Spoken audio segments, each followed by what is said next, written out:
What restrains a leader with the most power in the world? Hello, and welcome to the 10 Commandments of Leadership podcast.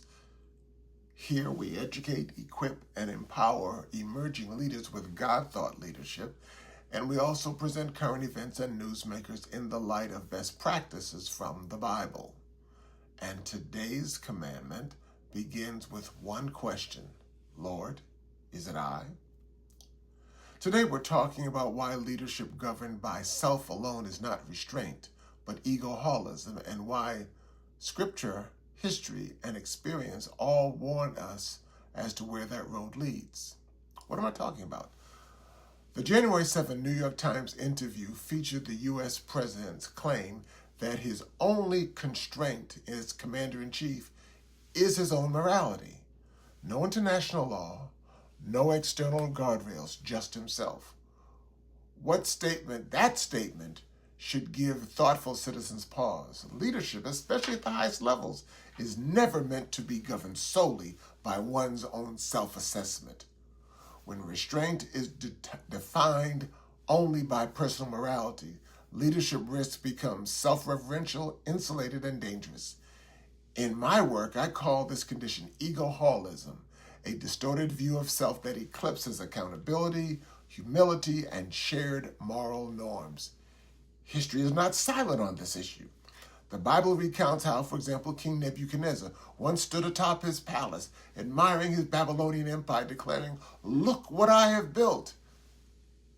His moment of self-exaltation was followed immediately by humiliation, to include 7 years of living like an animal, eating grass, until he acknowledged a power greater than himself. Leadership untethered from humility has always carried consequences. Jesus, however, offered a different model. At the Last Supper, he revealed that one of his disciples would betray him. The response was not finger-pointing. Instead, each disciple asked the same piercing question: "Lord, is it I?"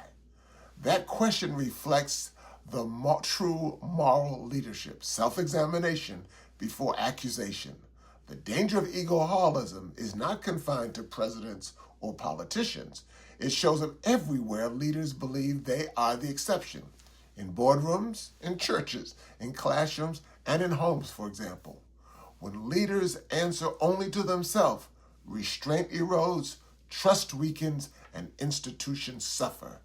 The Scripture warns us plainly: those who exalt themselves will be humbled, and those who humble themselves will be exalted. This lesson is timeless. Leadership is not validated by how much power one holds, but how faithfully that power is restrained.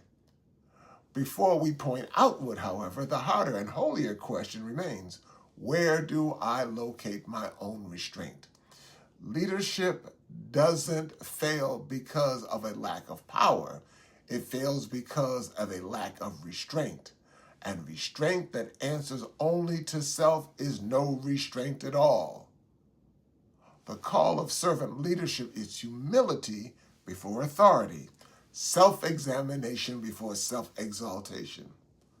Until next time, remember, ego-holism can't be cured, but it can be managed when we choose humility over self-rule. Hey, thanks for joining us this afternoon for the 10 Commandments of Leadership podcast. It happens every weekday at 4 p.m. Central Time. And we also invite you to join us each day for Tim Alston's Leadership Nuggets, educating, equipping, and empowering emerging leaders to manage their egos in 60 seconds. And those segments air at 7 a.m., 1 p.m., and 7 p.m. evenings, all Central Standard Time. And all of these are available on Facebook, LinkedIn, and YouTube. See you then, and invite a friend. Bye-bye.